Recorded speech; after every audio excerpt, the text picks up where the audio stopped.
SK건설 컨소시엄이 라오스에서 건설 중이었던 댐이 붕괴가 되면서 대규모 인명피해가 발생했습니다. 라오스 정부는 이 지역을 긴급 재난구역으로 선포할 만큼 상황이 심각한데요. 특히 사고가 왜 난 것인지 피해 원인과 관련해서도 인재인지 천재지변인지 논란이 분분합니다.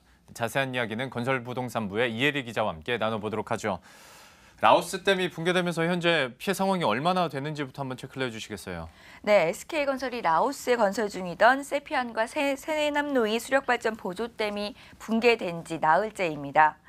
베트남 매체인 VN 익스프레스는 베트남 현지 재난재해 대응 수색 구조위원회 발표를 인용해서 현재까지 70명 이상이 사망을 했고 200명 이상이 실종됐으며 6,600명 이상의 이재민이 발생했다라고 보도를 하고 있습니다. 현재 집계되지 않은 실종자 수까지 더하면 사망자 수는 더 크게 늘어날 것으로 우려되고 있는 상황입니다. 예. 현재 SK건설 안재현 사장이 직접 사고 수습을 위해서 라오스에 도착해 있는 상황이고요. SK건설은 임직원 30명으로 구성된 긴급 구호 지원단을 현지에 파견시켜서 라오스 정부와 공동으로 복구 작업을 벌일 방침입니다. 본사에서는 비상대책위원회를 꾸려서 피해 규모를 파악하고 사고 수습 등 지원책을 마련하고 있는 상황이고요. 문재인 대통령도 긴급 구조대를 파견하는 등 정부 차원의 구호 대책을 마련하라고 지시를 한 상황입니다. 참 피해 상황이 꽤 심각한데요. 붕괴 원인을 두고 지금 의견이 좀 분분한 거 아니겠습니까? 어떤 이야기들이 나오고 있습니까? 네, SK건설 측의 설명에 따르면요. 댐이 붕괴된 것이 아니라 이례적인 집중호우로 강이 범람을 하게 되면서 보조댐 상부가 유실됐다라고 밝히고 있습니다. 하지만 이를 두고서 SK건설이 면피성 해명을 했다라는 이러한 논란들이 커지고 있는 상황입니다. 우선 SK건설 측의 의견을 전달해 드리면요. SK건설은 댐 상단부가 유실된 것은 지난 22일 오전 9시에 발견했다라고 밝혔습니다. 예. 댐 붕괴 24시간 전에 붕괴 조짐을 알아서 라오스 정부에 알리고 마을 주민들을 대피시키기 시작했다라는 건데요. 또 보조댐이 붕괴할 위험이 커지자 23일부터 스남노이 댐에 물을 방류할 수밖에 없었다는 게 SK 측의 설명입니다. 문제가 생긴 댐은 주댐이 아닌 5개 보조댐 중에 하나인데요. 토사를 채워 만든 흙댐이어서 폭우로 물이 불어나면서 흙댐이 범람을 하게 됐고요. 또 상부 토소가 물에 쓸려 내려가면서 유실됐다라는 게 SK건설 측의 설명입니다. 그런데 이런 SK건설의 설명에 대해서 이게 면피성 해명이다라고 지적하는 이유는 어디에 있습니까?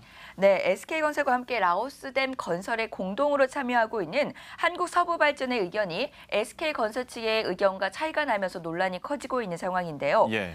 한국서부발전은 지난 20일 중앙댐에서 11cm 치마 현상이 발견이 됐다라고 한국에 보고했다라는 점을 들었습니다. SK건설이 말한 22일보다 이틀 앞서서 미리 알고 있었다라는 건데요.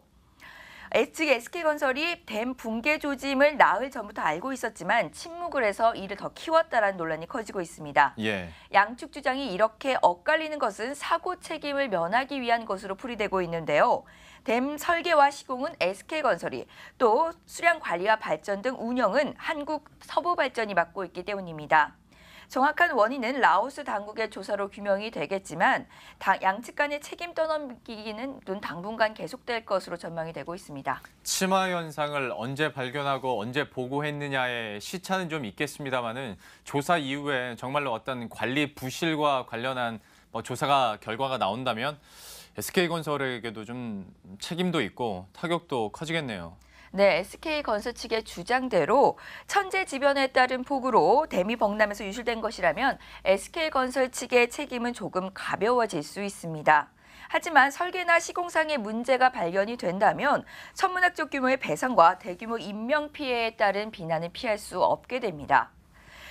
특히 이 프로젝트는 SK건설과 서부발전 컨소시엄이 제안형 개발 사업으로 추진한 것이어서 설계부터 시공, 구매, 운영까지 모든 책임이 SK건설 등 사업 주체에 있는 상황입니다.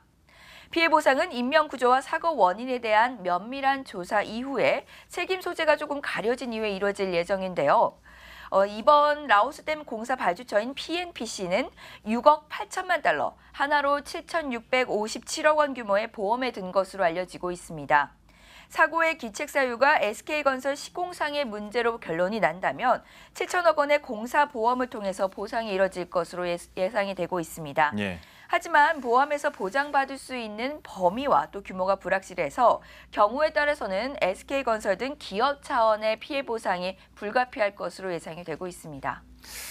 우선은 인명구조와 피해 복구에 좀 최선을 다해야 될 것 같고요. 이후에 또 사고의 원인이 어떤 건지 철저하게 또 조사가 필요해 보입니다. 이혜리 기자와 함께했습니다. 고맙습니다.